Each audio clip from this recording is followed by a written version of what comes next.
Hello, everyone.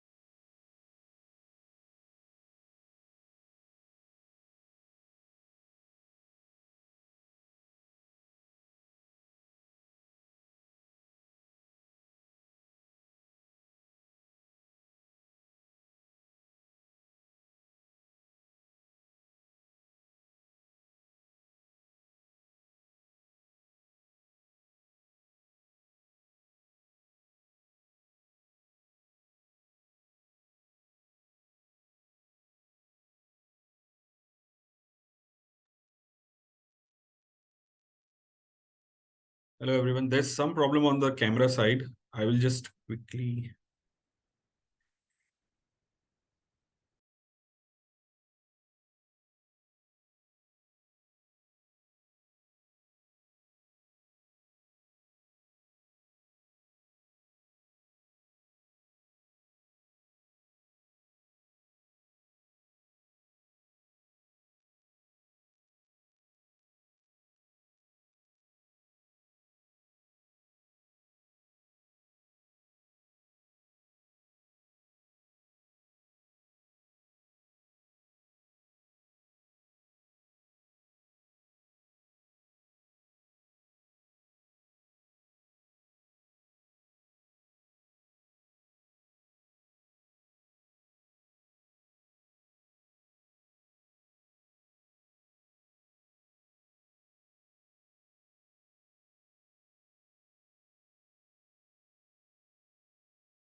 Hello, everyone. Since it was very short time, so I'm just trying to figure out how to start the webcam, but it's not getting started. So let me start. So we are at the all-time high right now. So what exactly happened? We'll start with that first. So Indian equities, it rose to record highs after the U.S. Federal Reserve's dovish stance, and the forecast of the rate cuts next year triggered a global rally. Not only India, but the rally was everywhere. So Nifty, mid cap, small cap indices all hit fresh time highs. And the bull run which we are seeing is backed by a strong expectation of earnings growth also, and it's not led by euphoria like in the previous rally witnessed in 2000 or 2008. And incidentally, FPI holdings in the inequities hover around a 10-year low. So, which we have seen that FPI holdings are also at a 10-year low despite strong fundamentals. What exactly happened is domestic institutional investors, they have enough ammunition of around 3.96 lakh crore to take on foreign portfolio investors. The risk premium on investment in India is much lower compared to other emerging markets such as Russia, China, Brazil, and South Korea. So that's why the fund, which I think will come back on a stronger note, is by the FPIs, and they have to manage. They managed to move out around $35 billion without any restriction, confidence to invest, and pull out without any hitch. So they will bring in huge inflows into equity markets when the US Fed start cutting rates early next year. So the Fed had kept the interest rates unchanged on Wednesday for a third time at 5.25 to 5.5%, still a 22-year high. And they have hinted at 75 basis point reduction in rates next year, causing the US Treasury yield to fall to a 5-month low of 3.95% and triggering a rally. So what exactly, how to measure this? So we have to see the US Treasury yield. So they have fallen below 4 and it's at the 5-month low, which triggered a rally over everywhere. And the domestic, which we say of us, 10-year bond yield fell to 1-month low of 7.2%.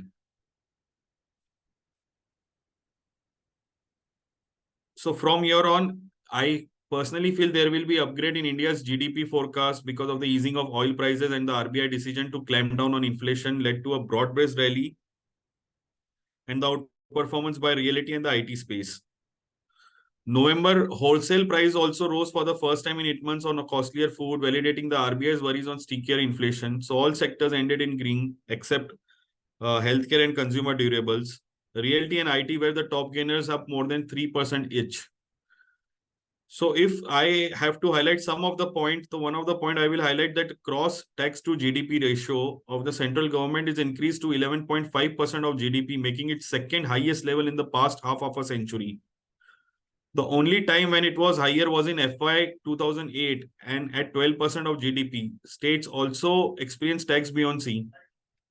So India's total taxes, center plus state, stood at its new high of 18% of the GDP in FY23, marginally better than 17.9% in FY22 and 17.6% in FY08. So talking about the major thing, why exactly India story will move on from year 2 and the target of Nifty can come around 23,000. So the CAPEX story, which we were highlighting from long back, India is on the cusp of multi-year CAPEX cycle with 547 projects attracting investments of 2.66 lakh crore in FY23 and surpassing the 10-year high of 541 projects getting investment of 1.79 lakh crore in FY17. So one of the areas that derails the whole apple cart is the availability of enough electricity to meet the growing demand. There are no major thermal projects being announced or coming on stream in the next few months due to concern for the environment. The government, they are considering merging a small state-owned thermal power plant operating at low plant load factor with that of NTPC to ramp up output. So with the elections around the corner, the announcement of populist measures and any surprise in the outcome of the general election itself can upset the market. But from here on, share of capital spending to budget is to increase 22.2% of the total spending of the central government in FY24.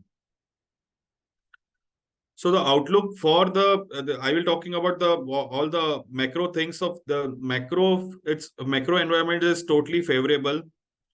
The buyings by the FPIs have been started, and the fall in bond yields and the crude oil prices, they are pushing the market to new highs. From here on, growth stocks will be in focus with expectation of rate cuts globally in 2024.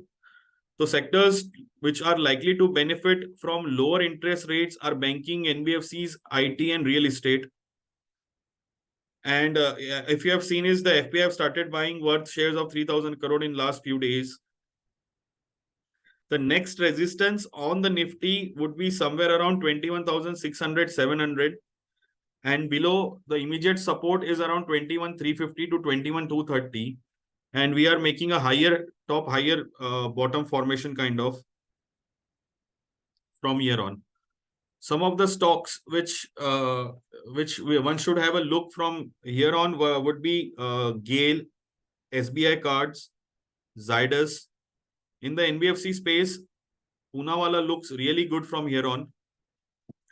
I will quickly share you the screen wherein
I'm really sorry, there's some glitch over here and I'm not able to send you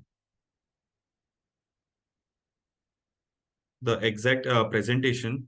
But my point was to highlight is that we have started three things, and the three things are that we share advisory portfolios by number one as a PL focus calls, number two as in PL Nifty Alpha calls, and number three is PL MTF ideas. So the thought process into this is that PL focus calls it's a strategy which will generate superior risk adjusted return in varying market conditions, and we will invest in large mid caps with a broad multi cap allocation strategy. And the other is a Nifty Alpha. So when most of the fund managers struggle to outperform the benchmark, we have introduced a product called Nifty Alpha. The advice focuses on stocks that are large or large mid caps, and according to us, that will perform and outperform the Nifty over a 1 year period. Hence, we assume that you will plant the stocks in core portfolios that allows the clients to have lower downside risk, and if market fall, and higher performance if market rise. The third is the PL MTF, and MTF picks are slightly longer duration picks where we believe that over a 6 to 12 month period, these scripts will substantially outperform markets due to their own changing dynamics or because the macro situation changing. And we picked this fundamentally sound cues with a good institutional coverage and recommended typically with a 20% upside at a minimum over a 12-month period. So some of the calls from the advisory desk, which were the star calls, where one was CDSL, which we gave around 38%. Then there was Himmat Sindke, which was around 37%. Then RR Cable, there was around 17%. Then we gave Bajaj Healthcare somewhere around 32%. Then Lemon Tree, 35%. So these are the returns which I'm talking about. And the returns are from the period of like hardly from like 4 months to 5 months kind of a period. So you can see the quality of the stocks with us. And just quickly, I will go through on the top picks wherein we like from here on. And I would personally suggest that everyone should allocate some of the funds into this picks. And these are one of the high conviction picks basically. And I've repeatedly been telling on RBA. I know it has not performed well, but I would suggest everyone have a look on Restaurant Brand Asia. And they present opportunity to play rising discretionary consumption in India, given they have limited competition from large organized players in the burger segment. Mid to high single digit SSG guidance beyond FY24. There are 50 store addition in FY24 and target to reach 700 stores by 2027. They have sustained menu innovations and scope to scale up margin accretive. Burger King Cafe given just 8K ADS as of now. So we have a target price of 145.